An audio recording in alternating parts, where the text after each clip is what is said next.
বিসমিল্লাহির রহমানির রহিম। আসসালামু আলাইকুম। রাবিয়া কেমিস্ট্রিতে জানাই সকলকে আমার আন্তরিক শুভেচ্ছা এবং সালাম। আশা করছি এই শীতের সন্ধ্যায় তোমরা অনেক অনেক ভালোই আছো, তাই না? আর আমিও। তো আজকে আমি কেমিস্ট্রি পঞ্চম অধ্যায় রাসায়নিক বন্ধন, কেমিক্যাল বন্ড নিয়ে কিছু কথা বলবো।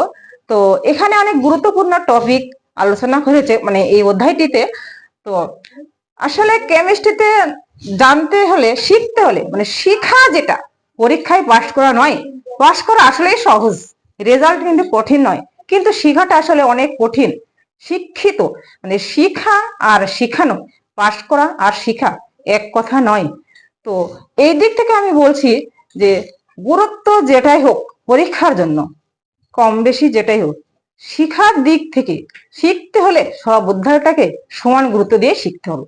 কারণ জানতে হবে, বুঝতে হবে, শিখতে হবে। শুধু পাশ করে এসে বসে থাকলাম, আমাকে কেউ জিজ্ঞেস করলো ক্যালসিয়াম কার্বনেটের সংকেতটা বলে দাও, আমি পারছি না, কি ব্যর্থতা আমার, কি হবে আমাকে দিয়ে, এই রেজাল্টের দাম কি? তো এই জন্য আমি মনে করি শিখতে হলে, জানতে হলে, বুঝতে হলে শিখার মতোই শিখতে হবে।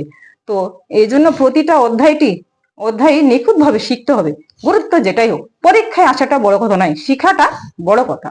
তবে পরীক্ষার জন্য পড়তে হবে, ঠিক আছে, শিখতে হবে আগে। তো এখানে আমি কয়েকটা টপিক লিখে রেখেছি, যেইগুলো হচ্ছে যোজ্যতা ইলেকট্রন, অর্থাৎ ভ্যালেন্সি ইলেকট্রন, যোজনী আর যোজ্যতা, যৌগমূলক মৌলের সংকেত, অক্টেট এন্ড ডুয়েট রুলস মানে অষ্টক এবং দুইয়ের নিয়ম, যেটা আয়নিক বন্ধন, সমযোজী বন্ধন, এলপি এন্ড বিপি মানে lone pair and bond pair electron. তো এই নিয়ে আমি কিছু কথা বলবো, একমাত্র বোর্ড বইয়ের অ্যাঙ্গিকে কেন্দ্র করে, যেটা আসলে না বুঝলে নয় এবং যেটা ছাড়া তোমরা শুরু করতে পারো না। যেমন আমরা যখন কথা শিখে ফেলি তখন আমরা সব রকম বই রিডিং পড়তে পারি, তদ্রূপ আমরা যদি এই বেসিক ধারণা লাভ না করি তাহলে আমরা কিন্তু কোথাও কিছু এগোতে পারবো না। এই জন্য যারা তোমরা পরীক্ষার্থী অথবা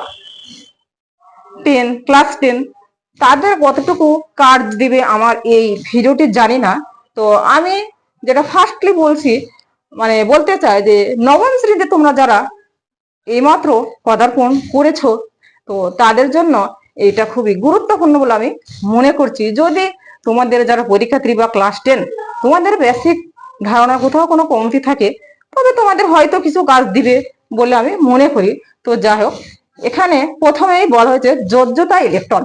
যোজ্যতা ইলেকট্রন কি? আমরা অনেকে জানি, তোমরা জানো সবাই, যে কোনো পরমাণুর শেষ শক্তি স্তরের মানে সর্ববহিস্থ স্তরের যে ইলেকট্রন, সেটাই হচ্ছে ওই পরমাণু যোজ্যতা ইলেকট্রন। শেষ শক্তি স্তরের যে ইলেকট্রন, এটা হচ্ছে যোজ্যতা ইলেকট্রন। যে কোনো পরমাণু, যেমন আমি যদি ফ্লোরাইড মানে ফ্লোরিনকে নিয়ে চিন্তা করি, তাহলে ফ্লোরিন এইটা হচ্ছে কি নিউক্লিয়াস, এইটা ফার্স্ট সেল, এইটা হচ্ছে সেকেন্ড সেল। তাহলে ফার্স্ট সেলে দুইটা, সেকেন্ড সেল 2, 4, 6, 7। এখানে হচ্ছে যোজ্যতা ইলেকট্রন কত? এখানে শেষ শক্তি স্তরে 2, 4, 6, 7, এর সাথে হচ্ছে এর মানে এই ফ্লোরিনের যোজ্যতা ইলেকট্রন 7। যদি আমি কার্বনকে নিয়ে চিন্তা করি, এইটা হচ্ছে নিউক্লিয়াস, এইটা ফার্স্ট সেল।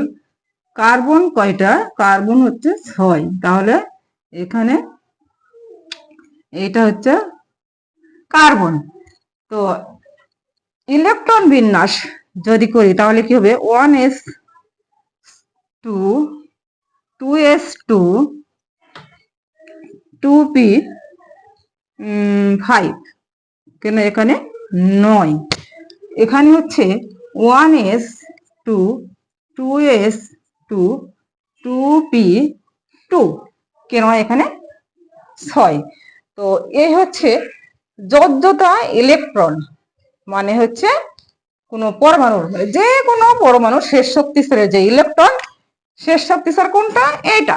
এটা হচ্ছে কি 5 আর 2 এটা 7, এইটা হচ্ছে কত? 2 2 এখানে 4। এর হচ্ছে যোজ্যতা ইলেকট্রন। যোজ্যতা ইলেকট্রন। এবার আসি যোজনী। যোজনী কি? যোজনী কাকে বলে? যোজনে কি প্রয়োজন? আসলে কোন মৌলের অন্য একটি মৌলের সাথে সংযুক্ত হওয়ার যে ক্ষমতা, সেটাই হচ্ছে যোজনী বা যোজ্যতা। সংযুক্ত হওয়ার ক্ষমতাকে সংযুক্ত কেনই বা হয়? যৌগ বা অণু গঠনের জন্য। আর এই যৌগ গঠনের জন্য মৌলসমূহকে নিষ্ক্রিয় স্থিতিশীলতা অর্জন করতে হয়, মানে শেষ শক্তি স্তর অষ্টক পূর্ণ করতে হয়। তো এটা হচ্ছে আয়নিক বা সমাজীয় বন্ধন হতে পারে। এখানে যেমন ফ্লোরিন, ফ্লোরিনের শেষ শক্তি স্তরে ইলেকট্রন কয়টা আছে? 7টা। একে স্থিতিশীলতা অর্জনের জন্য বা অষ্টক পূর্ণের জন্য কি করতে হবে? আরেকটি ইলেকট্রন কারো কাছ থেকে রিসিভ করতে হবে। কে দিবে? তো যেই পরমাণু দেওয়ার ক্ষমতা আছে, এটা গ্রুপ। যেমন গ্রুপ 17, গ্রুপ একের সাথে গ্রুপ 17-এর কিন্তু আয়নিক বন্ধন বেশি হয়। আর গ্রুপের হিসাব করে আমরা আয়নিক বন্ধন বলতে পারি যে কোনটার সাথে কোনটা মানে আদান প্রদান হবে বেশি। এখানে যেমন হচ্ছে ফ্লোরিনের সাথে যদি আমি ফ্লোরিনের একটা ইলেকট্রন দরকার, তাহলে একটা ইলেকট্রন একে কে দিবে?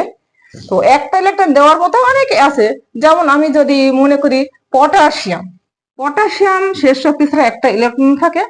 এইটা যদি পটাশিয়ামটা একে দিয়ে দেই, তাহলে কি হবে? এর অষ্টক পূর্ণ হবে। তাহলে পটাশিয়াম কি হবে? পটাশিয়াম একটা ইলেকট্রন দিয়ে কি হবে? পটাশিয়াম আয়নে পরিণত হবে। পটাশিয়াম দিয়ে দিচ্ছে, তাহলে কি হচ্ছে? পটাশিয়াম আয়নে পরিণত হচ্ছে। তাহলে একটা ইলেকট্রন দিয়ে দিয়ে। আর ফ্লোরিন কি করছে? ইলেকট্রনটা গ্রহণ করবে। ফ্লোরিন কি করবে? এই ইলেকট্রনটা গ্রহণ করে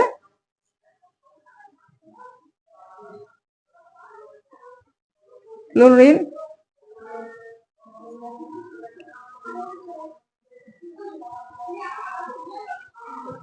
আয়নে পরিণত হবে। এখন কি হবে?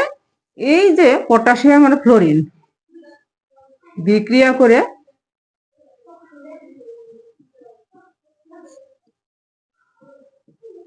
পটাশিয়াম ফ্লোরাইড যৌগ বা অণু গঠন করবে। এই হচ্ছে যোজনী বা যোজ্যতা। যোজনী কাকে বলে? তাহলে যৌগ গঠন হওয়ার যে ক্ষমতা, তাহলে এইভাবে কি হচ্ছে? যৌগ গঠন হচ্ছে। এটাই হচ্ছে কি? যোজনী। এখানে যেমন কার্বনের যোজনী 4, আবার কার্বনের কিন্তু যোজন ইলেকট্রন 4। কেন? কারণ আমরা জানি যে কোনো পরমাণুর শেষ শক্তি স্তরে যে ইলেকট্রন, সেটা হচ্ছে ওই পরমাণুর যোজ্যতা ইলেকট্রন।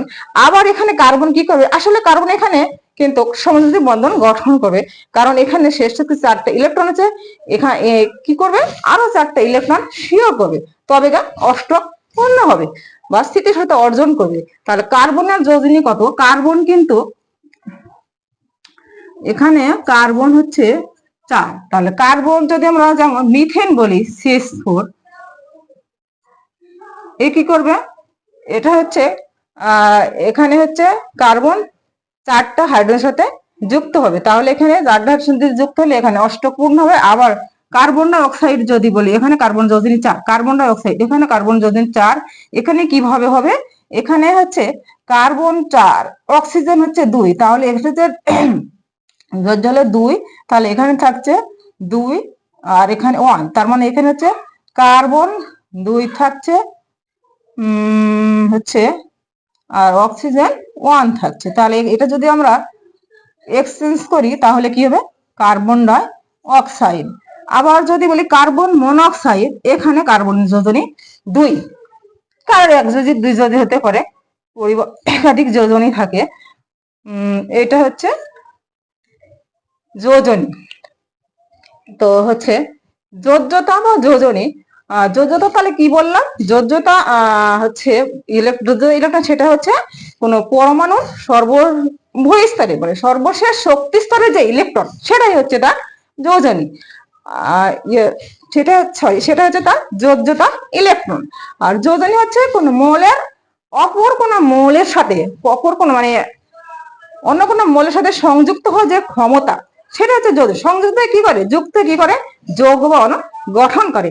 আর এই যৌগ বা অণু গঠনের জন্য তাকে স্থিতিশীল হতে হয়, মানে ইলেকট্রন আদান প্রদান করতে হয়। একটা আয়নিক বন্ধন হোক আর সমযোজী হোক। তো এই যৌগ যেমন এটা হচ্ছে কি পটাশিয়াম ফ্লোরাইড, এটা হচ্ছে পটাশিয়াম আর ফ্লোরিন বিক্রিয়া করে পটাশিয়াম ফ্লোরাইড।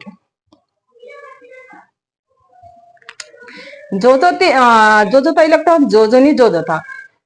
তো আশা করছি বুঝেছো। এবার যৌগমূলক নিয়ে কথা বলবো।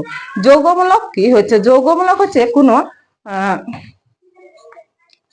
একাধিক মৌলের পরমাণু বা আয়ন পরস্পরের সাথে যুক্ত হয়ে একটি পরমাণু পরস্পরের সাথে যুক্ত হয়ে ধনাত্মক আর ঋণাত্মক আধান বিশিষ্ট পরমাণু গুচ্ছ তৈরি করে, যা হচ্ছে একটি পরমাণুর ন্যায় আচরণ করে, কিন্তু যা হচ্ছে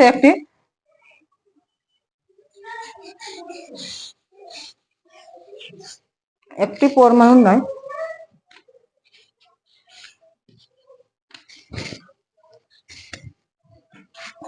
তাহলে কি করে, যা হচ্ছে আগে মিশিয়ে দিই।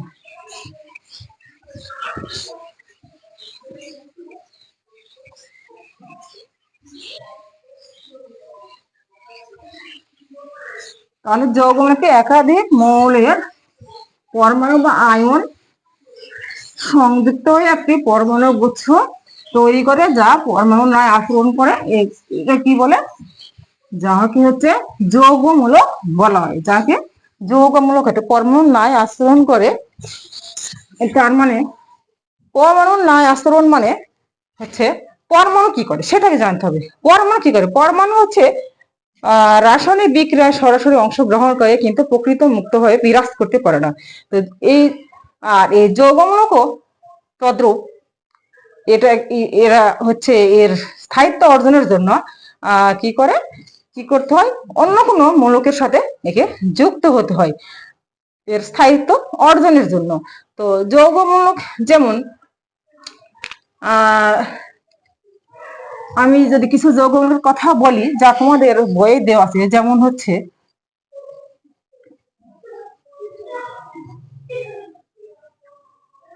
অ্যামোনিয়াম,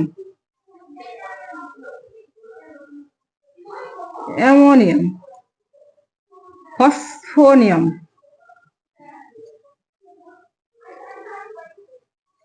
তারপরে হচ্ছে কার্বনেট,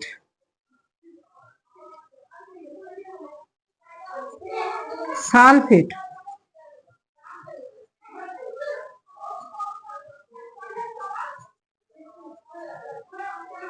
সালফাইড,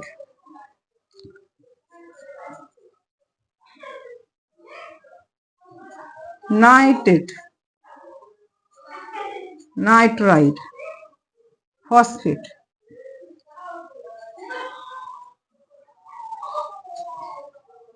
এইগুলোর মধ্যে আবার কিন্তু এই দুটো হচ্ছে ধনাত্মক,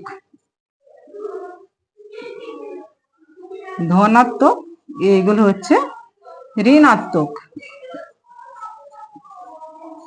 কেননা এইগুলোর প্রত্যেকটাতে মাইনাস চিহ্ন আছে এবং এটা হচ্ছে প্লাস চিহ্ন, তাই হচ্ছে এগুলো ধনাত্মক আর ঋণাত্মক। তাহলে এই প্লাস বা মাইনাসের কারণ কি, কিভাবে আসলো এই প্লাস বা মাইনাস, এটাও কিন্তু একটা প্রশ্ন জানা দরকার। তো বেসিক যেটা সেটা হচ্ছে, এখানে যদি আমি অ্যামোনিয়াম কে বলি তাহলে কিভাবে এটা আসলো, প্লাস কিভাবে হলো?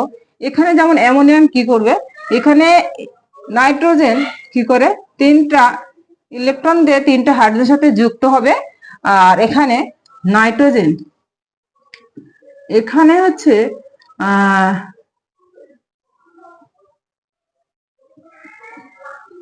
হচ্ছে যুক্ত হবে, আর একটা হাইড্রোজেন কি হবে, এটা হচ্ছে প্লাস চার্জ যুক্ত হবে, এটা হচ্ছে ধনাত্মক চার্জ যুক্ত হবে, এটা হচ্ছে কি ধনাত্মক চার্জ যুক্ত হবে, এটা ধনাত্মক চার্জ যুক্ত হবে। তাহলে কি হবে? এটা অ্যামোনিয়াম প্লাস ধনাত্মক চার্জ যুক্ত হবে। এখানে যেমন আমি যদি নাইট্রেটকে বলি, এটা যদি নাইট্রেটকে বলি তাহলে কি হবে? এখানে হচ্ছে নাইট্রেট হচ্ছে নাইট্রোজেন হচ্ছে কি করবে, নাইট্রোজেন হচ্ছে পাঁচ, অক্সিজেন কি তিন, এখানে যে নাইট্রোজেন হচ্ছে কি করবে, তিনটা অক্সিজেনের সাথে যুক্ত হবে। এখানে নাইট্রোজেন, নাইট্রোজেন 3টে অক্সিজেনের সাথে যুক্ত হবে। এখানে হচ্ছে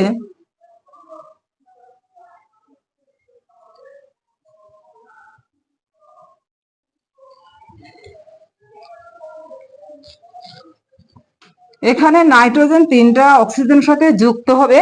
এখানে হচ্ছে একটা অক্সিজেনের সাথে ডাবল বন্ড এবং 2টার সাথে সিঙ্গেল বন্ড যুক্ত হবে। তাহলে এখানে কি থাকবে? এখানে হচ্ছে একটা নাইট্রোজেন, এখানে একটা ইলেকট্রন থাকবে যেটা হচ্ছে অক্সিজেন, মানে ঋণাত্মক চার্জ যুক্ত হবে, যেটা হচ্ছে ঋণাত্মক চার্জ যুক্ত হবে। এই কারণে এটা এখানে হচ্ছে নাইট্রোজেন মাইনাস হয়। এখানে এই জন্যই নাইট্রোজেন মাইনাস হয়, কারণ এখানে নাইট্রোজেনে যে 5টা ইলেকট্রন থাকে, তিনটা হচ্ছে অক্সিজেনের সাথে যুক্ত হবে। প্রথমে কি করবে? একটা অক্সিজেনের সাথে ডাবল বন্ড এবং পরেরটাতে সিঙ্গেল বন্ড। তাহলে একটা থাকে যেটা হচ্ছে অক্সিজেনের, এটার সাথে যুক্ত হওয়ার নাই, যার কারণে এটাকে ঋণাত্মক চার্জ যুক্ত হয়ে যাবে। এই কারণে নাইট্রেটের উপরে মাইনাস আসে। এখানে নাইট্রেটে মাইনাস মানে কি? এর যোজনী 1, এখানে 2 মাইনাস মানে যোজনী 2, এখানে প্লাস মানে যোজনী 1, এখানে হচ্ছে কার্বনের 2 মানে হচ্ছে এর যোজনী 2। এই তো হচ্ছে তাহলে হচ্ছে যৌগমূলক। এখন হচ্ছে যৌগমূলক, যৌগের সংকেত কিভাবে লিখতে হবে? যৌগের সংকেত,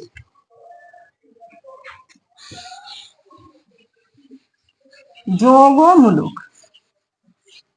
তাহলে হচ্ছে যৌগের সংকেত, আমরা সংকেত যেমন আমরা মৌলের সংকেত, যেমন যদি আমি অ্যামোনিয়ার কথা বলি তাহলে আমরা কিভাবে লিখি? অ্যামোনিয়া, এন এন কত? N3H1, ammonia. এখন যদি আমি এই দুটো দিয়ে সংকেত লিখি তাহলে কি হবে? তাহলে হচ্ছে এটা এক্সচেঞ্জ করলে 3 এখানে যাবে, 1টা এখানে আসবে, তাহলে কি হচ্ছে NH3, অ্যামোনিয়া। এটা হচ্ছে অ্যামোনিয়া, মৌলের সংকেত যেটা। তাহলে এইগুলো দিয়ে কিভাবে সংকেত লেখা যাবে? এইগুলো দিয়ে আমরা কিভাবে সংকেত লেখা যাবে? সংকেত লেখার জন্য কি দরকার? আসলে সংকেত লেখার জন্য সবচেয়ে আগে যেটা দরকার সেটা হচ্ছে আমাদের যোজনী জানতে হবে। যোজনীটা আমরা কিভাবে মনে রাখবো? আসলে যোজনীটা আমরা যখন একাধিক প্র্যাকটিস করব, পড়বো, তখন কিন্তু যোজনীটা আমাদের এমনি এমনি মনে চলে আসে। এটা আসলে প্র্যাকটিসের দ্বারাই মনে রাখে। তারপর আমাকে জানতে হবে আমাদেরকে যে কখনো যোজনী কোনোটা, যেমন সোডিয়ামের যোজনী কেন 1 হলো, ক্লোরিনের কেন 1 হলো, তারপরে হচ্ছে ক্যালসিয়ামের কেন 2 হলো, নাইট্রেটের কেন 3 হলো, এইগুলো আমাদেরকে জানা দরকার। তো এই হচ্ছে সাধারণত যোজনী হচ্ছে কোন, যেমন ধাতুর ক্ষেত্রে ধাতু তার সর্বশেষ শক্তি স্তরে যে ইলেকট্রন ত্যাগ করে সেটা হচ্ছে তার যোজনী।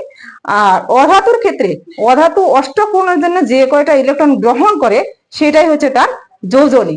অষ্টক পূরণের জন্য যে কয়টা ইলেকট্রন গ্রহণ করে সেটাই হচ্ছে তার যোজনী। ধাতুর ক্ষেত্রে ধাতু অষ্টক পূরণের জন্য যে ইলেকট্রন ত্যাগ করে সেটাই হচ্ছে তার যোজনী সাধারণত। তো এই যোজনী দিয়ে আমরা, এইগুলো দিয়ে আমরা কিভাবে সংকেত লিখবো সেটা বলছি। তারপর আমাদের জানতে হবে যোজনী আসলে 4 প্রকার। যোজনী কিন্তু আসলে 4 প্রকার। যেমন যোজনী,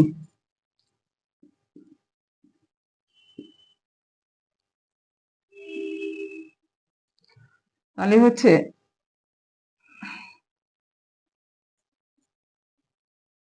সর্বোচ্চ যোজনী,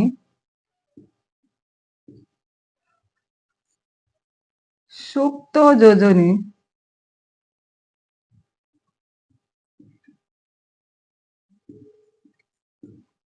সক্রিয় যোজনী,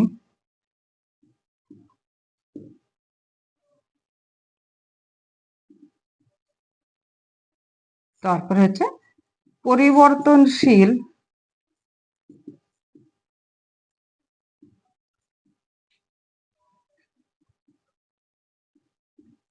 যোজনী। পরিবর্তনশীল যোজনী মানে কোনো মূলের একাধিক যোজনী থাকলে তাকে ওই মূলের পরিবর্তনশীল যোজনী বলে। সর্বোচ্চ যোজনী সুপ্ত যোজনী। সর্বোচ্চ যোজনী, যেমন কোনো মৌলের একাধিক যোজনী থাকে, যেমন হচ্ছে আমি যদি ফেরাস ক্লোরাইডের কথা চিন্তা করি, ফেরাস ক্লোরাইড,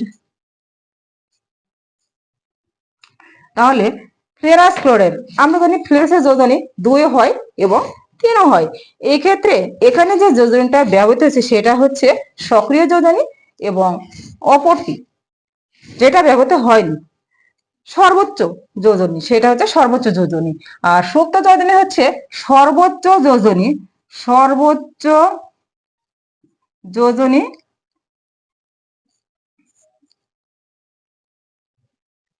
বিয়োগ হচ্ছে সক্রিয়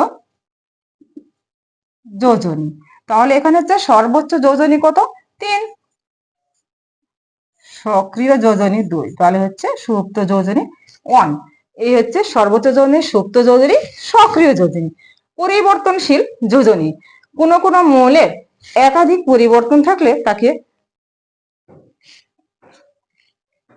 একাধিক যোজনী থাকে। পরিবর্তনশীল যোজনীটা কিভাবে হয়? পরিবর্তনশীল যোজনী নিয়ে যেমন আমি যদি ফসফরাসকে চিন্তা করি, যেটা তোমাদের বইয়ে দেওয়া আছে, আমি ওটাই বলতে চাচ্ছি, কারণ আমি সংক্ষিপ্ত থেকে সাধারণ থেকে বই থেকে শিখানোর কথা বলেছি। তাহলে ফসফরাসের পরিবর্তনশীল যোজনী, ফসফরাস যোজনী 3 হয় 5 হয়, কেন এই পরিবর্তনটা হয়, কিভাবে আসে পরিবর্তন? তো আমি প্রথমে কিছু কথা বলতে চাই, সেটা হচ্ছে ফসফরাস, যেমন আমরা মনে করো তোমরা এখানে বেঞ্চে, এখানে 2 জোড়া বেঞ্চ আছে, তোমরা মনে করো এখানে 7 জন বা 8 জন বসে আছো, হঠাৎ হয়তো আরো 5 জন তোমাদের বন্ধু আসছে, তোমাদের ফ্রেন্ড আসছে, তো এই কারণে তোমাদের কি করতে হচ্ছে, এই বেঞ্চগুলোতে একসাথে তোমাদেরকে সমানে বসো। এখানে ওদেরকে বসানোর জন্য তোমরা তোমাদের বেঞ্চটা থেকে উঠে সবাই মিলে ভাগ ভাগ করে ওখানে তোমরা মানে সুন্দর করে সাজিয়ে গুজে বসছো। এটাই হচ্ছে মানে আছে, তখন কি হচ্ছে বেঞ্চ মানে তোমাদের সংখ্যাটা পরিবর্তন হয়ে গেল। তো এটা হচ্ছে পরিবর্তনশীল যোজনী, কিছুটা এরকম কথা আর কি। অর্থাৎ এখানে যেটা বলা যায়, মানে তোমরা যেমন 5 জন 7 জন বেঞ্চে বসেছিল, এখানে আরো 5 জন বসতে গিয়ে এখানে কি হচ্ছে, চাপাচাপি হয়ে যাচ্ছে, যার কারণে তোমাদেরকে উঠে যেতে হলো, আরো বেঞ্চে তোমাদেরকে বসতে হলো। তত এখানে ফসফরাস যেমন পরিবর্তনশীল যোজনী, ফসফরাসকে যদি আমি বলি, আসলে ফসফরাসকে যখন কোন মৌলকে তাপ দিতে হলে, যেমন ফসফরাসকে যদি উত্তপ্ত করা হয়, তখন কি হয়, এটা পুনর্বিন্যস্ত হয়ে এর বেজোড় ইলেকট্রনের সংখ্যা বৃদ্ধি পায়। এই কারণে এর যোজনীয় পরিবর্তন হয়। তো এটা হচ্ছে পরিবর্তনশীল যোজনী, হচ্ছে মানে কোনো পরমাণুকে উত্তপ্ত করা হলে ইলেকট্রন পুনর্বিন্যস্ত হয়ে কি করে, এর বেজোড় ইলেকট্রনের সংখ্যা বৃদ্ধি পায়, সেটা পুনর্বিন্যস্ত বেজোড় ইলেকট্রনের সংখ্যা বৃদ্ধি পায়, সেটা হচ্ছে পরিবর্তনশীল যোজনী। যেমন ফসফরাস, ফসফরাস কত হচ্ছে,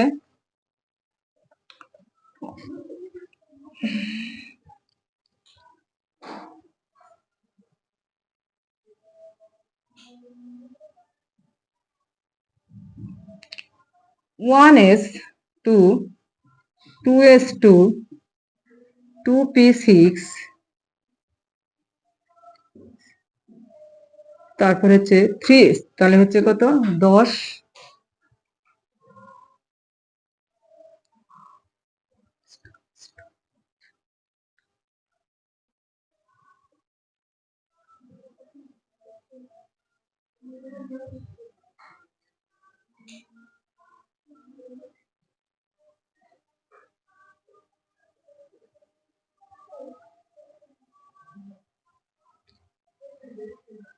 ওয়ান এস, 2s, 2p, তার হচ্ছে 3s, 3p।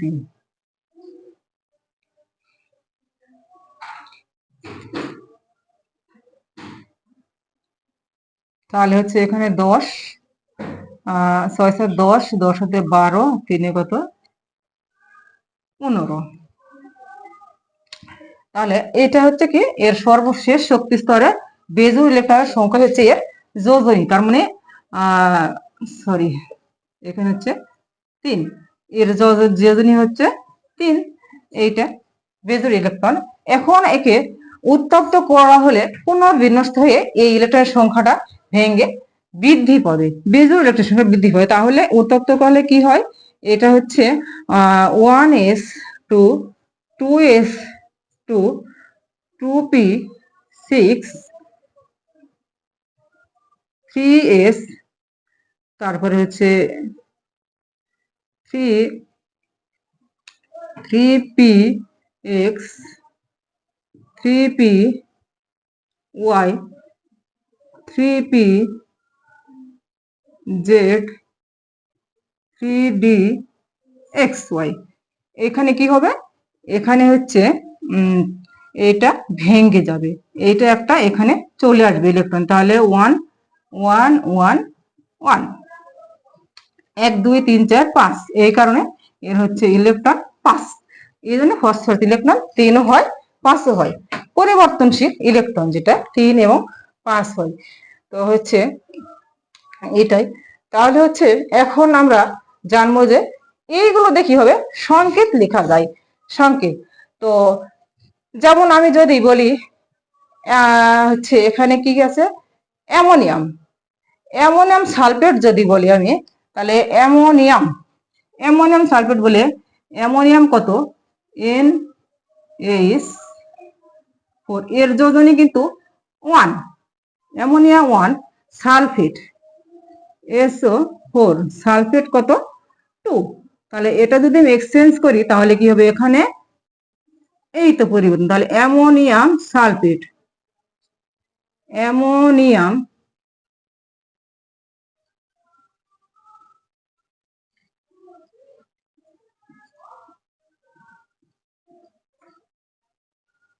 অ্যামোনিয়াম সালফেট, কারণ সালফেটের 2টা এখানে চলে আসবে, অ্যামোনিয়ার 1টা এখানে যাবে, এখানে 1 তো কোনো 1 এর কোনো ভ্যালু নাই। তো এইভাবে অ্যামোনিয়াম সালফেট। আবার যে কোনো এখানে হচ্ছে যদি এখানে কি আছে, নাইট্রেট আছে, তাহলে যদি ক্যালসিয়াম বা কার্বনেট আছে বা নাইট্রেট, যেমন সোডিয়াম নাইট্রেট, এখানে হচ্ছে কার্বনেট আছে, যদি বলি ক্যালসিয়াম কার্বনেট, তাহলে ক্যালসিয়াম, এখানে ক্যালসিয়াম, ক্যালসিয়াম কত, এখানে হচ্ছে ক্যালসিয়াম 2, কার্বনেট, কার্বনেট কত হচ্ছে 2। তাহলে এখানে এক্সচেঞ্জ করলে কি হবে, এইটা এখানে আসবে, এটা এখানে মাঝে 2 2, এখানে কি হবে 2 2 কেটে 1 1 থাকবে, 1 1 এর কোনো সরি 1 1 এর কোনো ভ্যালু লেখার দরকার নেই। তাহলে এখানে সরাসরি কি হবে, ক্যালসিয়াম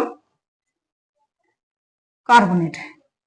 তোমরা এটা বুঝে গেলে একটি কেন, একাধিক অনেক অনেক অনেক সংকেত লিখতে পারবে, এই তো রুলস, মানে যোজনীটা এক্সচেঞ্জ করতে হবে, এটাই আর কি। এইভাবে তোমরা এটাকে মানে একটার সাথে আরেকটা, একটার সাথে আরেকটা করে করে অনেক সংকেত লিখতে পারো। আমি মাত্র একটা বা দুইটা এখানে বললাম, এখানে হাজার হাজার লিখে তো লাভ নাই, কারণ তোমাদেরকে বুঝতে হবে, বোঝাটাই সবচেয়ে বড় কথা।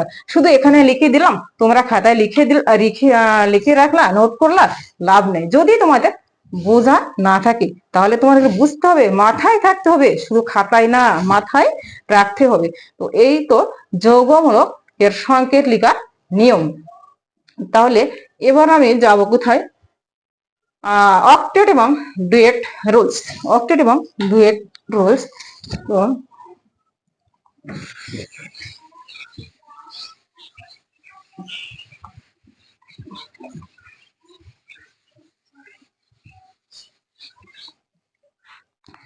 অক্টেট মানে যে হচ্ছে কোনো পরমাণু শেষ শক্তি ছাড়া অষ্টক পূর্ণ করতে হবে, এবং অথবা যতটা ইলেকট্রন থাকার কথা ততটা ততটা থাকতে হবে, মানে স্থিতিশীলতা অর্জন করতে হবে। আর অষ্টক স্থিতিশীলতা অর্জনের জন্য অষ্টক পূর্ণ করতে হয়, যতটা ইলেকট্রন থাকা দরকার ততটাই থাকতে হয়। তো অষ্টক পূর্ণ, যেমন আমি এটা আয়নিক বন্ধন হোক আর সমযোজী বন্ধনী হোক। তো আয়নিক বন্ধনের ক্ষেত্রে যদি আমি বলি, যেমন আমি যদি বলি ক্যালসিয়াম ক্লোরাইড, ক্যালসিয়াম ক্লোরাইড বা ক্যালসিয়াম অক্সাইড যদি আমি বলি, তাহলে ক্যালসিয়াম ক্লোরাইড কি করবে, এখানে হচ্ছে ক্যালসিয়াম ক্লোরাইড বা ক্যালসিয়াম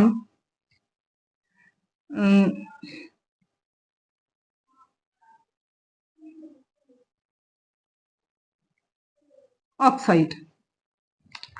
তো হচ্ছে এখানে এটা কি করবে, এইটা হচ্ছে ক্যালসিয়াম ক্লোরাইড যদি আমি বলি তাহলে হচ্ছে ক্যালসিয়াম কি করবে, তার শেষ শক্তি স্তরে দুইটি ইলেকট্রন ছেড়ে দিবে। ক্যালসিয়াম কি করবে, ক্যালসিয়াম হচ্ছে দুইটি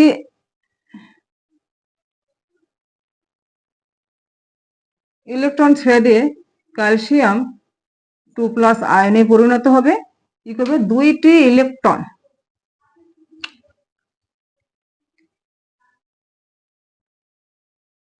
ছেড়ে দিয়ে। আর ক্লোরিন কি করবে,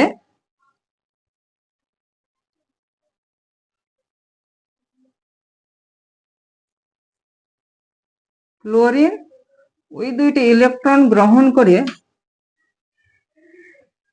আয়নে পরিণত হবে। তো এই হচ্ছে ক্যালসিয়াম ক্লোরাইড আয়নে পরিণত হবে। তো এখানে হচ্ছে ক্যালসিয়াম ক্লোরাইড মানে ক্যালসিয়াম যে দুইটা ইলেকট্রন ছেড়ে দিবে, সেই দুটা ইলেকট্রন গ্রহণের ক্ষমতা থাকতে হবে সেই পরমাণুকে, যেই পরমাণু এই দুটো ইলেকট্রন গ্রহণের ক্ষমতা থাকবে সেই পরমাণুটা এই দুটো ইলেকট্রন গ্রহণ করবে। তো এখানে হচ্ছে ক্যালসিয়াম দুইটা ইলেকট্রন ছেড়ে দেবে, এটা যে একটাই পরমাণু গ্রহণ করবে এমনটি নয়। এখানে ক্লোরিনের দুইটি পরমাণু আছে, দুইটি পরমাণু ক্যালসিয়ামের দুইটি ইলেকট্রন গ্রহণ করতে পারবে। কেননা এখানে হচ্ছে ক্লোরিনের শেষ শক্তি স্তরে 60টি ইলেকট্রন থাকে, তাহলে একে অষ্টক পূরণের জন্য দুইটি ইলেকট্রন নিয়ে চলবে না, এর হচ্ছে একটি ইলেকট্রনের প্রয়োজন। এই কারণে এ কি করবে, ক্লোরিনের দুইটি পরমাণু দুইটি ইলেকট্রন গ্রহণ করবে। যেমন আমি যদি ক্যালসিয়ামের কথা বলি তাহলে হচ্ছে এখানে হচ্ছে নিউক্লিয়াস, এখানে ফার্স্ট সেল দুইটা, এখানে 2 2 4 2 6 2 8, তাহলে হচ্ছে 2 4 6 8 10 18 আর দুইটা, তাহলে হচ্ছে এই দুইটা ইলেকট্রন ছেড়ে দিয়ে কি করবে, এই দুটো ইলেকট্রন ছেড়ে দিবে। তাহলে ক্লোরিন কি করবে, এই দুটো ইলেকট্রন গ্রহণ করবে। ক্লোরিন এই দুটো, এখানে হচ্ছে ক্লোরিন, এটা নিউক্লিয়াস, এটা হচ্ছে ফার্স্ট সেল, 2 4 6 7, এটা নিউক্লিয়াস, এইটা ফার্স্ট সেল, 2 4 6 8,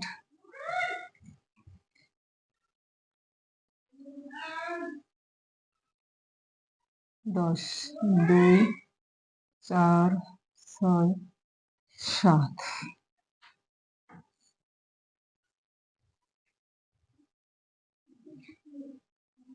2 4 6 7, 10 7 17।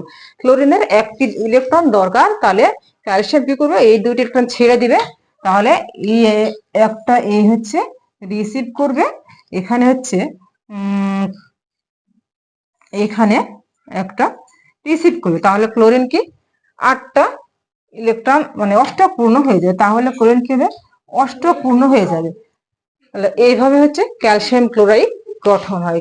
ক্লোরিন প্রথমে ক্যালসিয়াম কি হবে, দুইটা ইলেকট্রন ছেড়ে দিয়ে ক্যালসিয়াম আয়নে পরিণত হবে, এই দুইটা ইলেকট্রন ক্লোরিন দুইটা পরমাণু রিসিভ করে ক্লোরিন আয়নে পরিণত হয়। এইভাবে হচ্ছে কি হয়, ক্যালসিয়াম ক্লোরাইড, এইভাবে ক্যালসিয়াম ক্লোরাইড অণু বা যৌগ গঠন হয়, যেটা হচ্ছে অষ্টক আয়নিক বন্ধন, অষ্টকের নিয়ম, অষ্টক পূর্ণের মধ্যে। তো হচ্ছে আবার যেমন ক্যালসিয়াম অক্সাইড বা যদি বলি ম্যাগনেসিয়াম অক্সাইড, একই কথা। ম্যাগনেসিয়াম অক্সাইড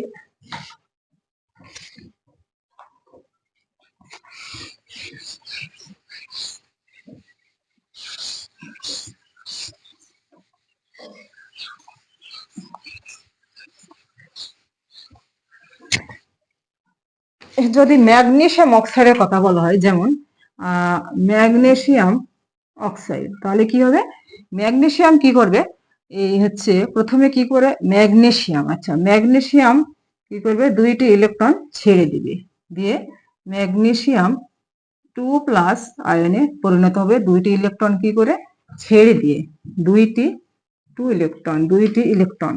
আর অক্সিজেন কি করবে, অক্সিজেন ওই দুইটি ইলেকট্রন রিসিভ করে, অক্সিজেন রিসিভ করবে, এই দুটি ইলেকট্রন রিসিভ করে কি করবে, অক্সিজেন 2- আয়নে পরিণত হবে অক্সিজেন। তাহলে এই দুটা বিক্রিয়া করে কি হবে, ম্যাগনেসিয়াম 2+ আর হচ্ছে অক্সিজেন 2- বিক্রিয়া করে ম্যাগনেসিয়াম অক্সাইড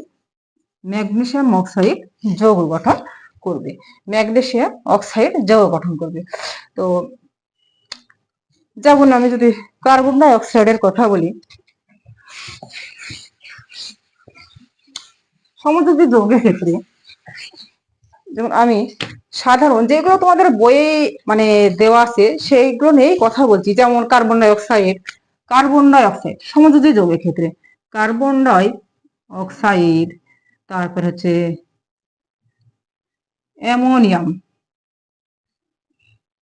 অ্যামোনিয়া, এইগুলো কেন নিলাম, এগুলো তোমাদের বইয়ে দেওয়া আছে, এই কারণে আমি নিলাম এইগুলো। তো এইগুলো সবাই এরা কি করে, সমযোজী বন্ধন গঠন করে। সমযোজী বন্ধন কিভাবে গঠন করে, ইলেকট্রন শেয়ারের মাধ্যমে, আর আয়নিক বন্ধন ইলেকট্রন আদান প্রদানের মাধ্যমে। আয়নিক বন্ধন সমযোজী ইলেকট্রন শেয়ার করে, এরা সবাই কি করে, সমযোজী বন্ধন গঠন করে।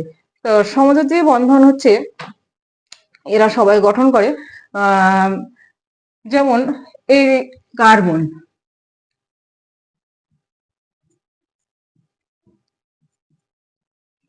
অ্যামোনিয়া,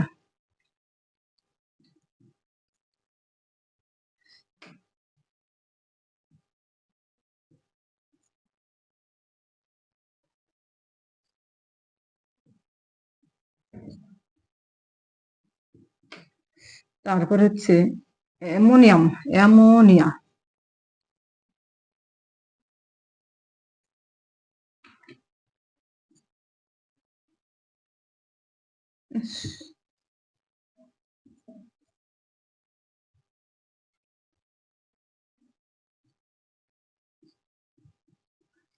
এখানে কিন্তু সমযোজী যোগের আকৃতি কিন্তু এইরকম কেন, এখানে আর কিছু কথা আছে সেটা বলছি। তো সমযোজী বন্ধনটা প্রথমে কিভাবে তৈরি হয় সেটা নিয়ে কথা বলবো। যেমন এখানে যে কার্বন ডাই অক্সাইড, এটা সরলরৈখিক, এখানে ডাবল বন্ড কেন, এগুলো বা এরকম কেন, এখানে কার্বন ডাই অক্সাইড কার্বনকে কেন্দ্র করে যেটা, যেমন আমি এখানে এটা হচ্ছে নিউক্লিয়াস, এইটা first sell,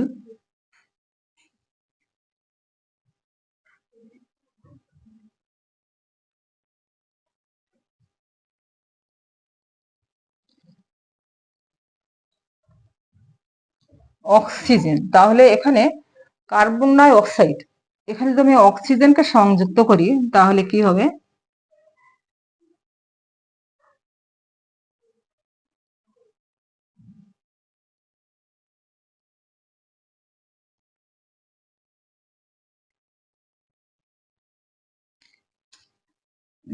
nucleus first sell,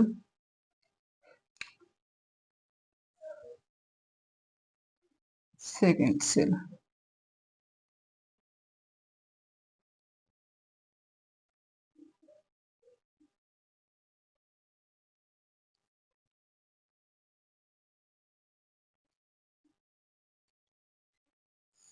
আবার হচ্ছে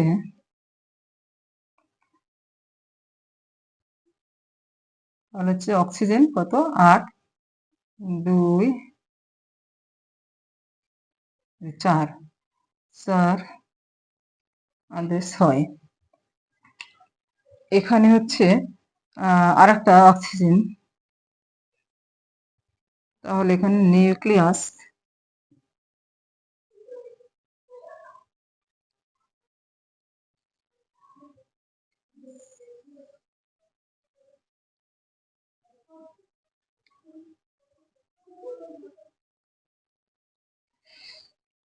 এখানে হচ্ছে তাহলে কি 4, 4, 8, এখানেও 2, 4, 6, 8, 2, 4, 6, এই যে এখানে ডাবল বন্ডের কারণে এটা এখান থেকে এটা হচ্ছে সরল রৈখিক, ইরাক হচ্ছে সরল রৈখিক, এটা হচ্ছে কার্বন ডাই অক্সাইড। আর এখানে হচ্ছে অ্যামোনিয়া, এটা কেন হয়, এখানে আর একটা কিছু কারণ আছে। এখানে যেমন কি হয়েছে, এখানে কিন্তু অক্সিজেন অক্সিজেনের শেষ শক্তি ইলেকট্রন কয়টা ছিল, 6টা। তাহলে 6টার মধ্যে এখানে শেষ শক্তি ছিল এখানে হচ্ছে 6টার মধ্যে 4টা হচ্ছে বন্ধন গঠন করছে, আর এখানে হচ্ছে এখানে আরো যে ইলেকট্রনটা বন্ধন গঠন করেনি থেকে গেছে,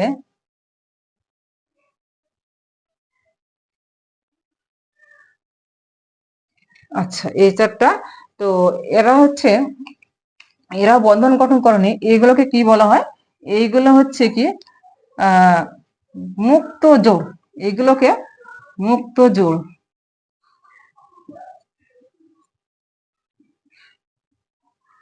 এইগুলোকে মুক্ত জোড় ইলেকট্রন বলে, বা বিপি লন পেয়ার বা লন পেয়ার। তো এইগুলো হচ্ছে বন্ধন গঠন করতে, এগুলো হচ্ছে বন্ধন জোড়, বন্ধন জোড় বা বিপি ইলেকট্রন। এই বন্ধন জোড় ইলেকট্রন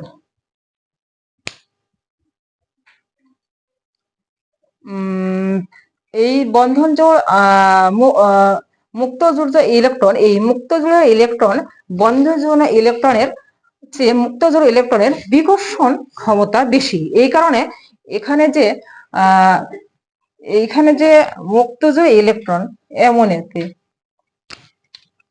এই যে অ্যামোনিয়াতে যে মুক্ত যে ইলেকট্রন আছে, এই কারণে এই মুক্ত ইলেকট্রনটা এটাকে ঠেলে এইদিকে, এটা হচ্ছে আসলে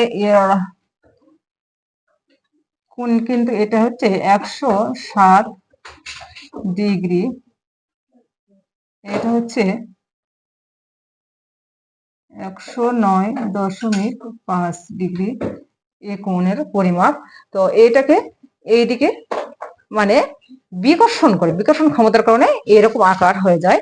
এর মুক্ত জোড় ইলেকট্রনের কারণে এর আকারগুলো এরকম হয়ে যায়, মুক্ত জোড় ইলেকট্রনের কারণে, মুক্ত জোড় ইলেকট্রনের কারণে। মুক্ত ইলেকট্রন কি, তাহলে যে ইলেকট্রন গুলো বন্ধনে অংশগ্রহণ করে না সেগুলো হচ্ছে কি মুক্ত জোড় ইলেকট্রন, আর যে ইলেকট্রন গুলো বন্ধনে অংশগ্রহণ করে সেগুলোকে বন্ধ জোড় ইলেকট্রন বলে। বন্ধনে অংশগ্রহণ যেগুলো করে সেগুলোকে বন্ধন জোড় ইলেকট্রন। তাহলে মুক্ত জোড় আর বন্ধন ইলেকট্রন আমরা বুঝতে পারছি, বন্ধনে অংশগ্রহণ করে আর বন্ধনে অংশগ্রহণ করে না।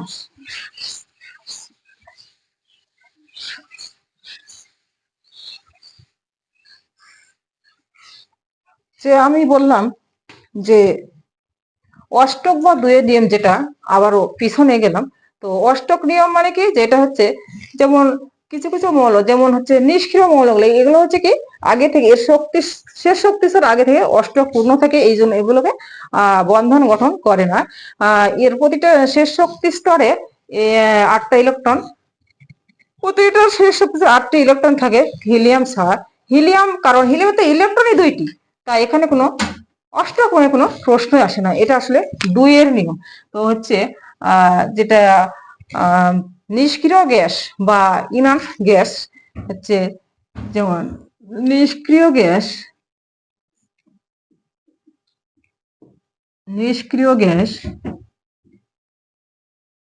এটা হচ্ছে NH2, তার হচ্ছে NP6, এটা আগে থেকেই থাকে, এটা কিন্তু আগে থেকেই থাকে। আর যেমন হিলিয়াম 2, এর হচ্ছে ইলেকট্রনই 2টা, এই জন্য এখানে হচ্ছে এখানে কোনো অষ্টকোণের কোনো কথাই আসে না, এখানে অষ্টকোণের কথাই নেই, কারণ এর তো ইলেকট্রন সংখ্যা 2টা। তো এই হচ্ছে নিষ্ক্রিয় মৌল সমযোজী, এটা হচ্ছে অষ্টক পূর্ণ থাকতে হয়, আগে থেকে থাকে, কিন্তু সমযোজী বন্ধন গঠনের জন্য বা আয়নিক বন্ধন গঠনের জন্য মৌলকে নিষ্ক্রিয় মানে বা স্থিতিশীলতা অর্জন করতে হয়। প্রতিটি মৌল আসলে স্থিতিশীলতা অর্জন করতে চায়। তো এই অর্জনের জন্য কি করতে হয়? ইলেকট্রন আদান প্রদান করতে হয় বা ইলেকট্রন শেয়ার করে অষ্টক পূর্ণ করতে হয়। তো অষ্টক পূর্ণ করার জন্য কি করতে হয়? দুইটা নিয়ম, যেটা হচ্ছে বললাম শেয়ার বা আদান প্রদান। তো ইলেকট্রন শেয়ার বা আদান প্রদান করে যেটা সমযোজী বন্ধন শেয়ারের মধ্যে যেটা হয়, আর আয়নিক বন্ধন যেটা আদান প্রদানের মাধ্যমে হয়। তো একটা পরমাণু ইলেকট্রন দান করবে, অপর পরমাণু ওই ইলেকট্রন গ্রহণ করবে। আর সমযোজী বন্ধন যেটা আমি আরেকটি পরিষ্কার করে দিতে চাচ্ছি, যে সমযোজী বন্ধনে যে হিলিয়াম, যেমন আবার দুইয়ের নিয়মের কথা বললাম, যে হিলিয়াম হচ্ছে দুইয়ের নিয়ম, অষ্টক নিয়ম। তাহলে আমরা বুঝলাম যে শেষ শক্তিতে 8টা ইলেকট্রন, কিন্তু দুইয়ের নিয়মটা কি? তাহলে দুইয়ের নিয়মটা হচ্ছে জোড়া জোড়া ইলেকট্রন, যেটা দুই দুই করে। তাহলে যেমন আমি যদি বলি ফসফরাস ক্লোরাইড, ফসফরাস ক্লোরাইড যদি আমি বলি, তাহলে ফসফরাস ক্লোরাইড 3টা ক্লোরিন আছে, এখানে 5টা ফসফরাস। তাহলে কি করবে? ফসফরাস কত হচ্ছে, এখানে নিউক্লিয়াস, এটা নিউক্লিয়াস, এইটা হচ্ছে ফার্স্ট সেল, তারপরে হচ্ছে এইটা হচ্ছে সেকেন্ড সেল, 2 4 6 8, আর এইটা হচ্ছে শেষ সেল, 2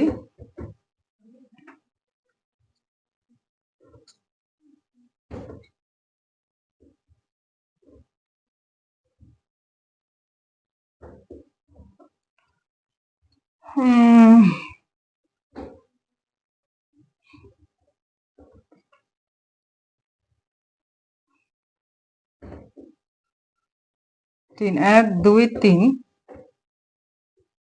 4, আচ্ছা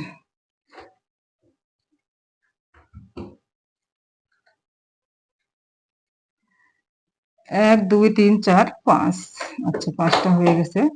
এখন হচ্ছে ফসফরাস ক্লোরাইড, ফসফরাস, তো এটার সমযোজী বন্ধন কিভাবে হবে? সমযোজী বন্ধন আসলে কি হবে? ইলেকট্রন শেয়ারের মাধ্যমে। তাহলে আমরা যে কোনো যৌগ, যেমন এখানে ফসফরাস ক্লোরাইড আমি বললাম, তো ফসফরাস ক্লোরাইড নিয়ে যদি আমি চিন্তা করি, তাহলে কি হবে? ফসফরাসের শেষ শক্তি স্তরে কয়টা আছে? 5টা ইলেকট্রন আছে। তাহলে এই 5টা ইলেকট্রন কি করবে? এখানে 3টা, এখানে যে ক্লোরিন 3টা আছে, এখানে 3টা ক্লোরিনকে সংযুক্ত করবে। তাহলে 3টা ক্লোরিনের সাথে শেয়ার করবে। এখানে 3টা ক্লোরিন, ক্লোরিন এখানে, এটা হচ্ছে নিউক্লিয়াস, এখানে ফার্স্ট সেল 2টা, সেকেন্ড সেলে 2 4 6 8, তারপরে হচ্ছে এখানে 2 4 6 7, আচ্ছা এইটা হচ্ছে নিউক্লিয়াস, এইটা ফার্স্ট সেল,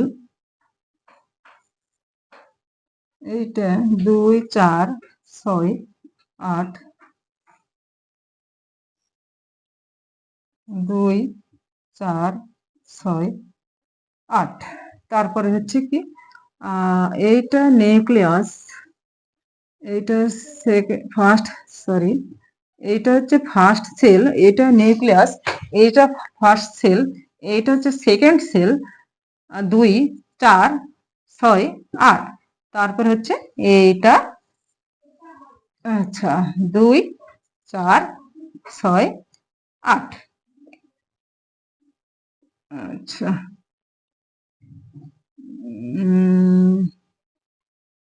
চিত্রটা,